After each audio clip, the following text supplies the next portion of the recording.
Assalamualaikum warahmatullahi wabarakatuh. Kami dari kelompok 6 akan membahas tentang zakat, infak, dan sedekah. Yang pertama adalah zakat. Zakat menurut Luqdat adalah subur, bertambah.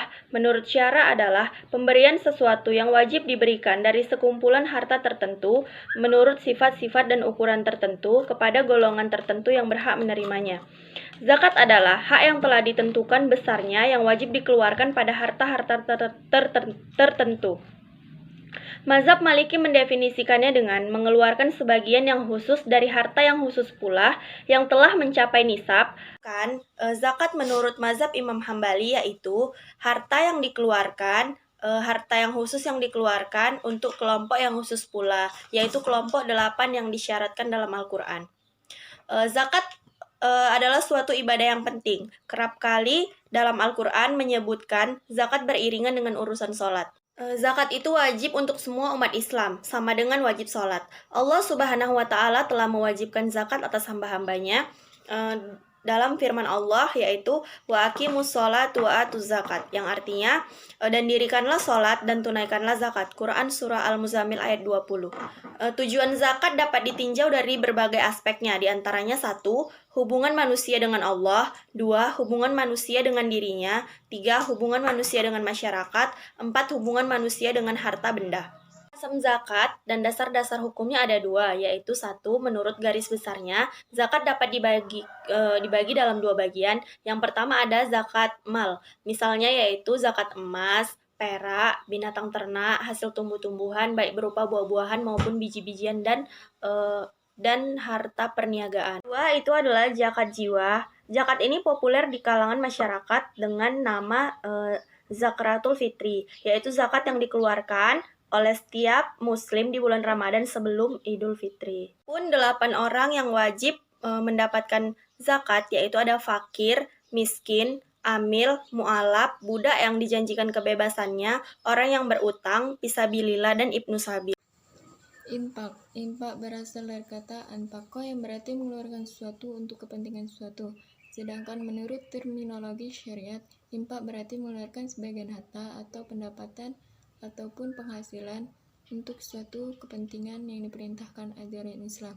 Ada pula pendapat yang mengatakan secara bahasa, infak bermakna mengorbankan harta atau semacamnya pada hal kebaikan. Kalau kedua makna ini digabungkan, maka dapat dipahami bahwa harta yang dikorbankan atau didermakan pada kebaikan itulah yang mengalami keterputusan atau lenyap dari kepemilikan orang yang mengorbankannya. Maka orang yang mengorbankan pembelanjaan harta dan semacamnya pada hal kebaikan disebut al-infak. Dan jika seseorang berinfak, maka setiap hari malaikat mendoakan orang yang berinfak atau enggan yang tidak berinfak. Rasulullah Shallallahu Alaihi Wasallam bersabda, An Abi Hurairah radhiyallahu anhu anna Nabi Shallallahu Alaihi Wasallam qala ma min yawmin yusbihul ibadu fi illa malakani yanzalani fayaqulu ahadahuma Allahumma a'ti munfaqan khalafan fayaqulu al-akhar Allahumma a'ti mumsikan talafan. Muttafaqun alaih. Dari Abu Hurairah radhiyallahu anhu bahwasanya Nabi SAW bersabda, tiada suatu hari pun yang semua hamba Allah pagi-pagi pada hari itu, melainkan ada 2 malaikat turun ke bumi. Yang satu berkata, ya Allah, berikanlah kepada orang yang memberikan nafkah akan gantinya.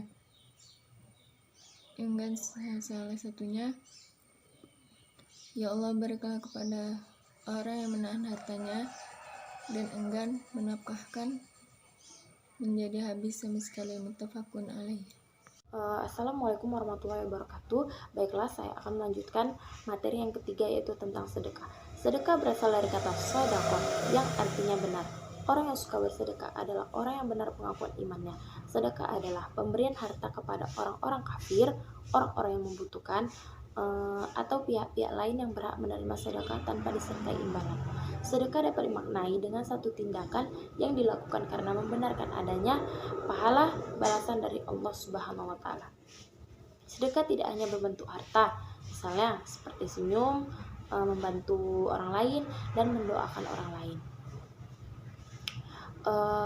Seperti halnya infak, dalam sedekah tidak ditetapkan bentuknya, bisa berupa barang, harta, maupun suatu sikap yang baik.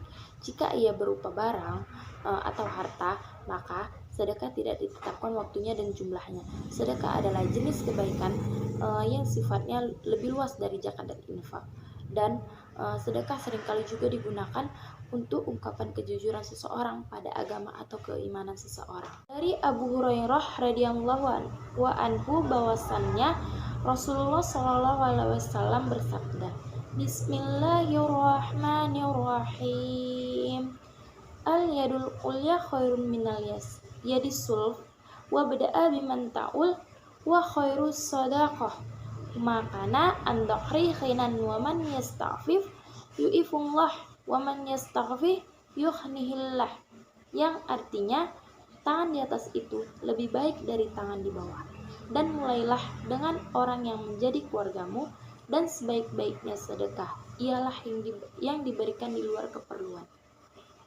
Dan barang siapa yang menahan diri dari meminta-minta, maka Allah akan memberikan kecukupan kebutuhannya, dan barang siapa yang merasa kaya terhadap ada yang ada, maka Allah akan membuatnya kaya. Hadis riwayat Bukhari. Saya akan menjelaskan perbedaan zakat, infak, dan sedekah. Yang pertama, zakat hukumnya wajib, sedangkan infak dan sedekah hukumnya sunnah. Yang kedua, zakat ditentukan nisabnya, sedangkan infak dan sedekah tidak memiliki batas. Nah, yang ketiga, zakat ditentukan siapa saja yang berhak menerimanya, sedangkan infak dan sedekah boleh diberikan kepada siapa saja. Terakhir itu adalah hikmah-hikmah dari zakat, infak, dan bersedekah. Secara umum, zakat, infak, dan sedekah adalah untuk meningkatkan taraf hidup dan meningkatkan martabat manusia dari kemiskinan. Yaitu satu, hikmah-hikmahnya yaitu satu, sebagai ungkapan rasa syukur kita kepada Allah karena sudah dilimpahkan nikmat dan rezeki dari Allah Subhanahu wa Ta'ala. Yang kedua adalah itu dapat membersihkan diri dari harta. Yang ketiga adalah memberikan motivasi kita untuk selalu bekerja keras, dan yang keempat adalah memperoleh pahala yang besar dan menyucikan jiwa kita dari penyakit kikir dan bahaya.